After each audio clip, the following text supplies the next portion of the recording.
UFC 300 is headlined by the UFC light heavyweight champion Alex Pereira versus the challenger Jamahal. And in this exact video, I'm going to tell you why Alex Pereira will lose and actually Alex Pereira will beat Jamahal on UFC 300. I want to tell you something very simple thing.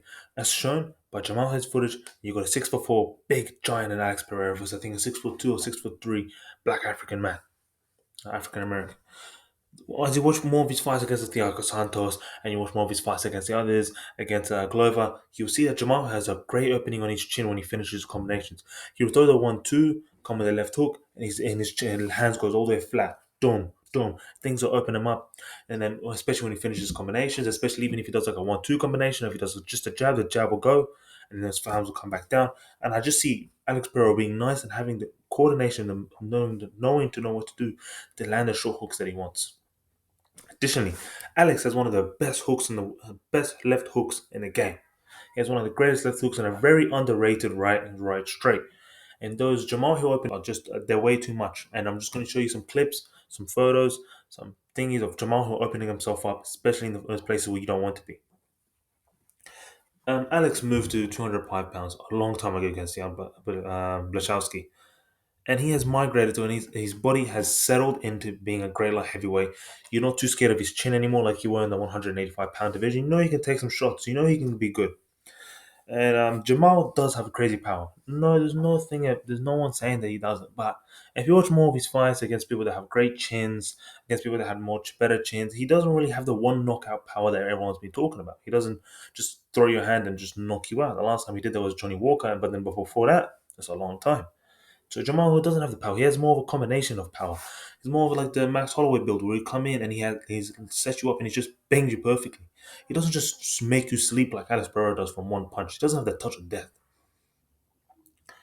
Pereira consistently hits his opponents with big, good shots. He's done it in every single fight. He's done them. He always finds the opening and landing a good shot. You can say the same with Jamal Hill, yes. Just I just don't think Hill's defense is up there, especially Perez. They both are very lacking in their defense when it comes to. And additionally, Hill's coming from one of the worst Achilles heel injuries in the game. These injuries take more than 1 to 2 years to actually recover, and most athletes have had them before, as I'll show on screen, don't come back from it. They're not the same. They're not just as good. So that's going to be a big disadvantage of Hill coming in. But even if he's on the steroids and stuff, it still isn't the same. Hill additionally never checks leg kicks. I'll show you some clips. He doesn't really check the leg kicks. I'll show you some statistics on screen. He doesn't have the greatest leg kick defense stat. Additionally, he will also just walk into range. He walks with very little movement, very little setup. He won't even try to make a fake combination up and then try to settle across. He'll kind of just put his hands up and just kind of move. Or not even sometimes put his hands up. He just kind of moves into it. Very little move. He doesn't have the greatest setups. But that's why I do think that Alex Pereira will beat him.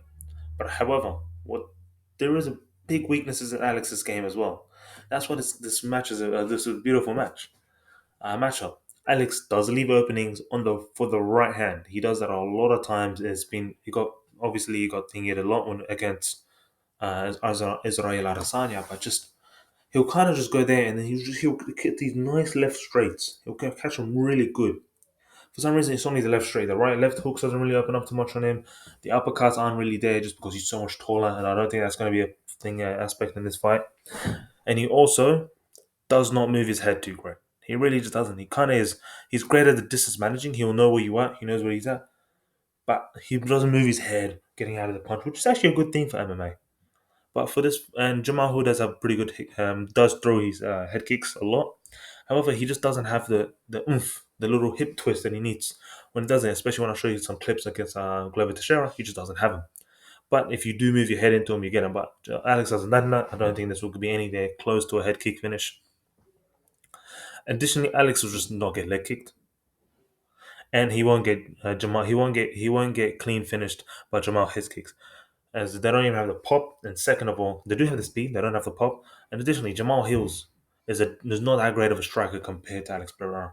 Come on, we're talking about a two division. Alex Pereira glory champion in kickboxing, and this is going to be a kickboxing matchup. And Jamal Hills acting like he's not going to take him down and shit. But come on, you will. Alex's leg kicks will obviously not be as powerful. That's one of the good things going for Jamahal. But he does, just due to the stance, which is Jamahal would be in the southpaw, Alex Pereira in the orthodox. And they don't really move. Jamahal does switch a lot, but he'll probably primarily be in the southpaw for this fight. But Alex Pereira's when power won't be there, but he will have more reliability in landing the leg kicks. That definitely shown when Thingy would move to yeah, when he would move to Southpaw, when Israel Adesanya would move to Southpaw, he was landing more of the leg kicks downstairs. I'll show some footages up there, and it was just great, just beautiful. But that's more specific into the game, there's more specifically into it, and that's why I do think Alex Pereira will beat him, just due to the short hooks, due to the range finding, due to the left hooks that's going to come upstairs, due to when Jamal Hill finishes his combination, he's going to leave big openings in counter strikes. But I'll see you guys at 300. Additionally, one edit: if on Thursday on the press conference, if Alex Pereira says that he's going to make UFC 301 after he beats Jamal Hill, if he comes out scathed, whatever, put your whole money line, put your house on Jamal Hill to knock out Alex Pereira in the second round, because you can never overlook an opponent in MMA.